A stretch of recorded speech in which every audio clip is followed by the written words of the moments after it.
São Francisco tinha uma grande devoção à Santíssima Virgem Maria.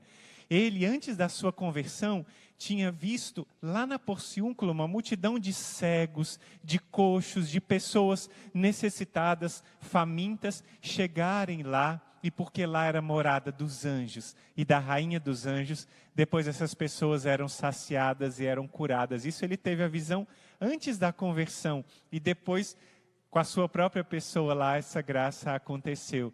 Na Porciúncula é um lugar de muitas graças, você sabe. A gente contou para você no dia 2 de agosto. Essa é o alto da igreja da Porciúncula. Nossa Senhora, Rainha dos Anjos, está lá na imagem.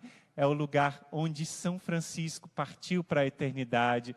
O lugar onde ele enfrentou o inimigo de Deus e se jogou num roseral, quando ele estava com grandes tentações. E o roseral até hoje, 800 anos depois, produz rosas sem espinhos. Um lugar de muita bênção de Deus. E foi lá perto da Porciúncula que aconteceu uma aparição de Nossa Senhora a São Francisco. Eu não sabia dessa história e foi hoje que eu fui atrás e descobri essa história fascinante. Já perto do fim da vida de São Francisco, ele era conhecido como aquele que ia de madrugada rezar. Você já sabe o que é acordar de madrugada a rezar e já sabe que tem um predecessor, o grande São Francisco fazia isso. E naquela época, lá nas celas, nos quartos onde eles dormiam sempre de 2 a 2. E aconteceu que lá na ordem foi recebido uma criancinha, um adolescente, para ser irmão. E aquele adolescente tinha ouvido falar muito da santidade de São Francisco e ele pediu para poder dividir aquela noite a cela com São Francisco, de dormir de um lado e São Francisco do outro. E ele teve uma ideia. São Francisco foi dormir logo depois das completas, dormiu um pouco mais cedo, para acordar no meio da noite para rezar. E aquele adolescente teve uma ideia e amarrou o seu cordão no cordão de São Francisco, porque ele pensava, quando São Francisco levantar, ele vai me dar um puxão, eu levanto e vou atrás dele para ver onde ele vai. Aconteceu que São Francisco acordou de noite, viu que havia aquela criança com um nó no seu cordão, desfez o nó e foi subindo a montanha. Chegando lá na montanha, ele começou a rezar e estava numa cova rezando profundamente a Deus.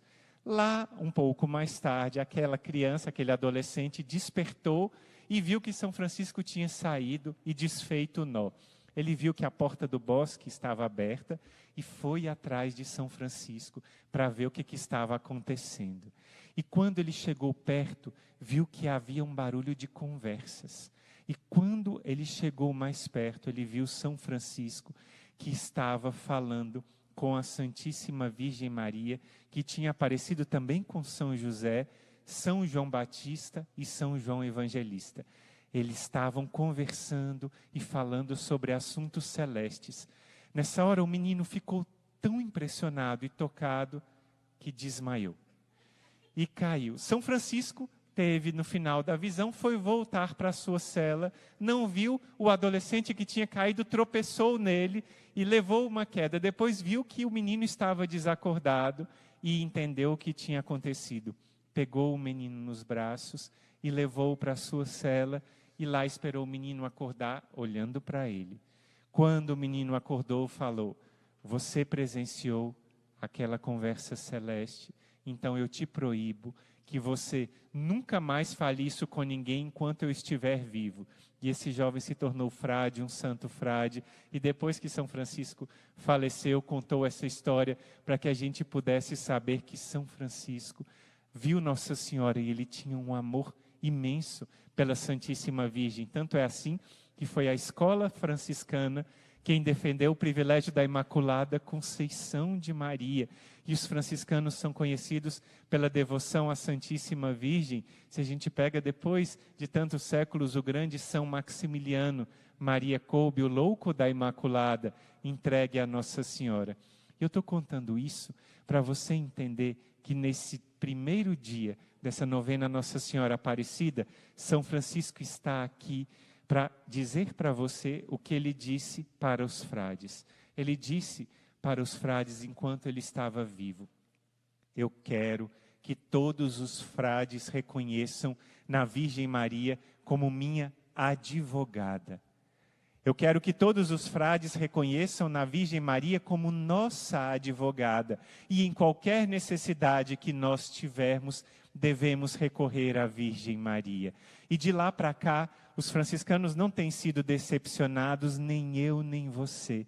Temos sido decepcionados por causa da Santíssima Virgem Maria. A gente se confia a ela e ela cuida de nós. A gente se confia em Nossa Senhora e ela toma conta de todas as nossas necessidades.